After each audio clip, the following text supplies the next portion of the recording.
Hello everyone, welcome to your சமையல். ருசியான நாட்டுக்கோழி குழம்பு எப்படி பண்ணுறதுன்னு பார்க்கலாம் வாங்க.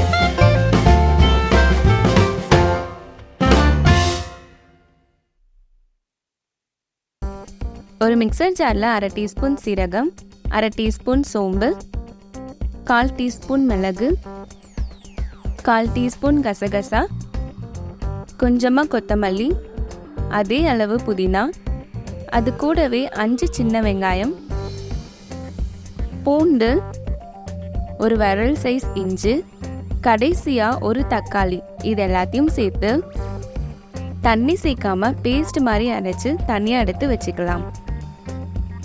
குழம்பு பண்ணுறதுக்கு ஒரு குக்கரில் 2 டீஸ்பூன் நல்லெண்ணெய் சேர்த்துக்கலாம். எண்ணெய் நல்லா ஹீட் ஆனதுக்கப்புறம் 2 துண்டு பட்டை, 2 ஏலக்காய், 3 கிராம்பு சேர்த்து எல்லாம் நல்லா பொரிஞ்சதுக்கப்புறம் 10 சின்ன வெங்காயம், பொடி பொடியாக நறுக்கின 2 பெரிய வெங்காயம், அது கூடவே கொஞ்சமாக கருவேப்பிலை, 2 பச்சை மிளகாய், இது எல்லாத்தையும் சேர்த்து நல்லா வதக்கிக்கலாம். நல்லெண்ணெய் சேர்த்து நாட்டுக்கோழி குழம்பு செய்யும் போது டேஸ்ட் அட்டகாசமாக இருக்கும். ஸோ நல்லெண்ணெயை மட்டும் ஸ்கிப் பண்ணிடாதீங்க. வெங்காயம் நல்லா வதங்கினதுக்கப்புறம் 2 பொடியாக நறுக்கின தக்காளியும் சேர்த்து நல்லா வதக்கிக்கலாம்.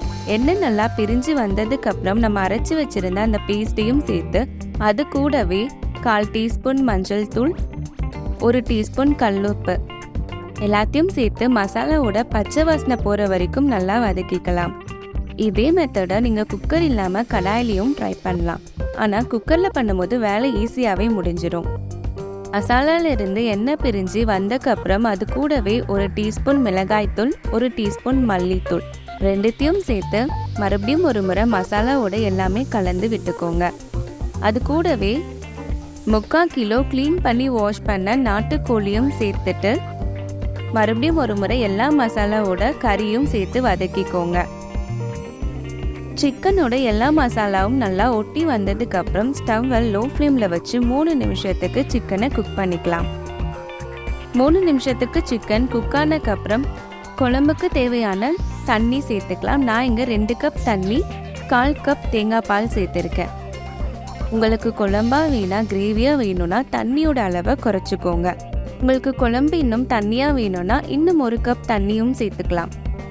குழம்பு நல்லா கொதிச்சதுக்கப்புறம் மூடி போட்டு மூடி ஸ்டவ்வை லோ ஃப்ளேமில் வச்சு 2 விசில் வர வரைக்கும் குக் பண்ணி எடுத்தோன்னா ருசியான நாட்டுக்கோழி குழம்பு ரெடி. எப்பயும் நாட்டுக்கோழி எடுத்தால் ஒரே மாதிரி செய்யாமல் இந்த மாதிரி மசாலா அரைச்சி செஞ்சு பாருங்கள், டேஸ்ட் அட்டகாசமாக இருக்கும். நெக்ஸ்ட் டைம் நாட்டுக்கோழி எடுத்தீங்கன்னா ஒரு முறை இந்த மாதிரி ட்ரை பண்ணி பாருங்கள். ட்ரை பண்ணிவிட்டு எப்படி இருந்துச்சுன்னு மறக்காமல் கமெண்ட் பண்ணுங்கள். இந்த மாதிரி cooking content and kitchen tips வீடியோஸ்க்கு யுவர் சமையலில் மறக்காமல் சப்ஸ்கிரைப் பண்ணிவிட்டு பக்கத்தில் இருக்க பெல் ஐக்கானையும் கிளிக் பண்ணிக்கோங்க. அப்போ தான் நாங்கள் போடுற வீடியோஸ் எல்லாம் உடனுக்குடனே நோட்டிஃபிகேஷன் வரும். இந்த வீடியோ உங்களுக்கு பிடிச்சிருந்தா ஒரு லைக்கை போட்டுட்டு உங்கள் ஃப்ரெண்ட்ஸ் அண்ட் ரிலேட்டிவ்ஸ்க்கும் ஷேர் பண்ணுங்கள். பாய் பாய். தேங்க்ஸ் ஃபார் வாட்சிங்.